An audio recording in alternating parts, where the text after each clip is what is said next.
Hello friends, எல்லாருக்கும் வணக்கம். இன்றைக்கி நம்ம வீடியோவில் என்ன பார்க்க போகிறோம் அப்படின்னா, காரா பூந்தி எப்படி பண்ணலாம் அப்படின்னு சொல்லிட்டு பார்க்கலாங்க. அதுக்கு ஒரு பாத்திரத்தில் கடலை மாவு 1 கப் எடுத்துக்கோங்க. இது கூடவே 2 டேபிள் ஸ்பூன் அளவுக்கு அரிசி மாவு ஆட் பண்ணிக்கோங்க. அப்போ தான் நமக்கு கிறிஸ்பியாக கிடைக்கும். அதுக்கப்புறம் மிளகா பொடி 2 டேபிள் ஸ்பூன் ஆட் பண்ணிக்கோங்க. தேவையான அளவு உப்பு, மஞ்சத்தூள் 1/4 டேபிள் ஸ்பூன், அதுக்கப்புறம் பெருங்காயத்தூள் 1/4 டேபிள் ஸ்பூன். இப்போது இது எல்லாமே நல்லா மிக்ஸ் பண்ணிக்கோங்க.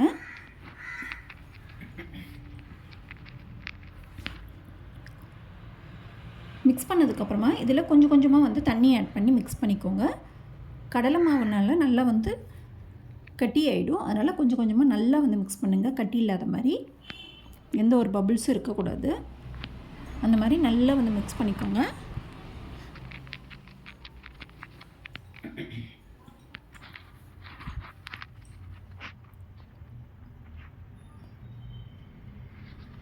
தண்ணி வேணும்னா இன்னும் கொஞ்சம் ஆட் பண்ணிக்கோங்க.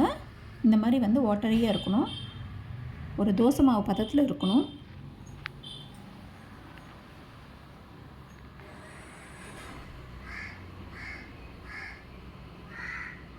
இந்த மாதிரி மிக்ஸ் பண்ணதுக்கப்புறமா ஒரு கடாயில் எண்ணெய் ஊற்றி வச்சுக்கோங்க. எண்ணெய் நல்லா ஹீட் ஆனதுக்கப்புறமா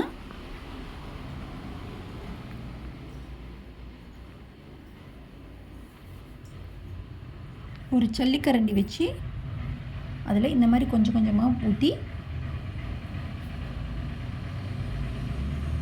நல்லா சுற்றி விட்டுக்கோங்க கரண்டியால்.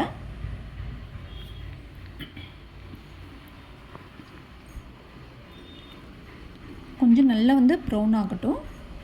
டார்க் ப்ரௌன் ஆனதுக்கப்புறமா எடுங்க. அப்போ தான் நல்லா கிறிஸ்பியாக கிடைக்கும் நமக்கு.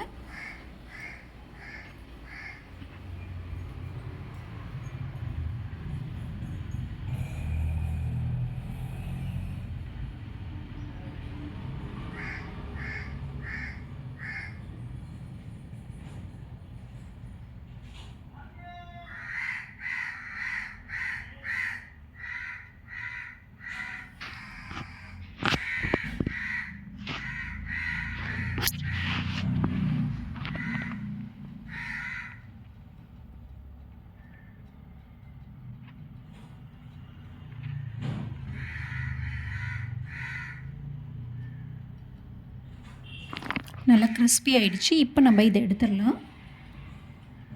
கலரும் வந்துடுச்சு.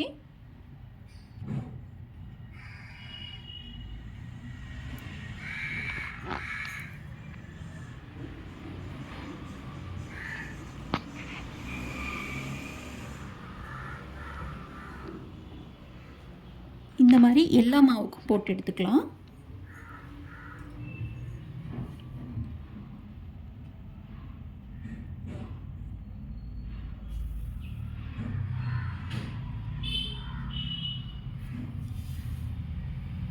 நீங்கள் இன்னும் கூட கொஞ்சம் நிறைய போட்டுக்கலாம்.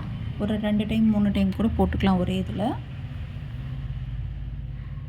இப்போ எல்லாமே இந்த மாதிரி எடுத்ததுக்கப்புறமா லாஸ்ட்டாக அதே எண்ணெயில் கொஞ்சம் முந்திரி பருப்பு போட்டுக்கோங்க. அதை ஃப்ரை பண்ணி எடுத்துக்கோங்க.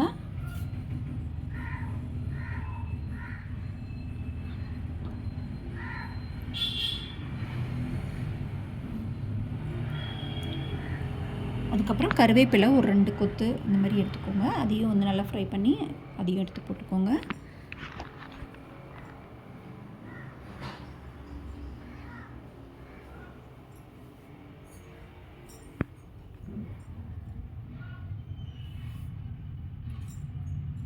இதில் உடச்சக்கல்ல, வேர்க்கடலை, வறுத்த வேர்க்கடலை கூட ஆட் பண்ணிக்கலாம்.